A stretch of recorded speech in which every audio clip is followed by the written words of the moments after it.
ଦେଖନ୍ତୁ ଆଜି ଆମେ ଆସିଛୁ କୁମ୍ଭାରଶାଳ ମାନେ ମାଟିର ଯୋଉ ପାତ୍ର କେମିତି ତିଆରି ହେଉଛି। ଆଜି ଯାଉଥିଲୁ ଏଇ ବାଟରେ ଦେଖିଲୁ ଆସିଲୁ ଦେଖିବା ପାଇଁ କେମିତି ତିଆରି ହଉଛି। ଭାଇଙ୍କଠୁ ପଚାରି ବୁଝିଲୁ ସେ ପ୍ରଥମେ ମାଟି ଆଣି ଏମିତି ଚକୁଟୁଛନ୍ତି ଦେଖନ୍ତୁ କେମିତି ଚକୁଟୁଛନ୍ତି ମାଟିକି ପୁରା ତାର କଞ୍ଚା ମାଲ ଟା ବନଉଛନ୍ତି।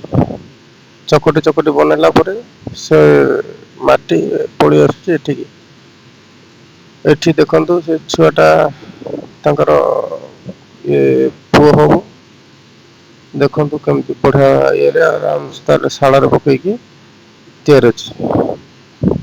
ତ ପଚାରିଲାରେ ପୁଅ ପାଠ ପଢୁଛୁ ନା ନାଇଁ ନା ହଁ ସାର୍ ପାଠ ପଢୁଛି। ପାଠ ପଢିଲା ସାଙ୍ଗେ ସାଙ୍ଗେ ବି କାମ କରୁଛି।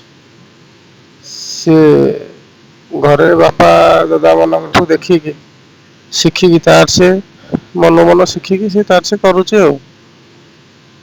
ହଁ ବଢିଆ କାମ କରୁଛି କିନ୍ତୁ ଆଗକୁ ବି ଆହୁରି ବଢିଆ ବଢିଆ ଡିଜାଇନ ବି ସେ ବହୁତ ଶିଖିଛି ଆହୁରି ଶିଖିବ ଆହୁରି କରୁଛି ଆଉ। ବଢିଆ ଦେଖନ୍ତୁ ବଢିଆ ବଢିଆ ପାତ୍ର ତିଆରିଛି ଏଠି ଏଇଟା କଣ ତିଆରିଛି ଏଟା ସବୁ ଦେଖିବା ଦୀପ ତିଆରୁଛି ଦୀପ ଦୀପ ଜାଳିବା ପାଇଁ ତିଆରିଛି ଆହୁରି ବହୁତ ଜିନିଷ ତିଆରି ଥିଲା କାଲି ବହୁତ ଗୁଡା ଜିନିଷ ତିଆରିଛି।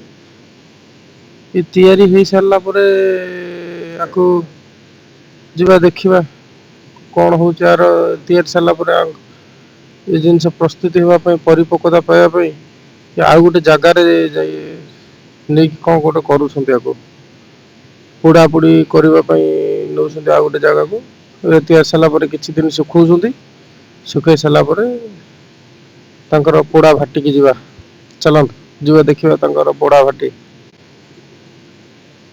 ଏଇଠି ସେ ସବୁ ତାଙ୍କ ମାଲ ଆଣି ଏଇଠି ସବୁ ପାଳ ଫାଳରେ ପୁରେଇକି ପୋତିକି ତାକୁ ନିଆଁ ଲଗଉଛନ୍ତି।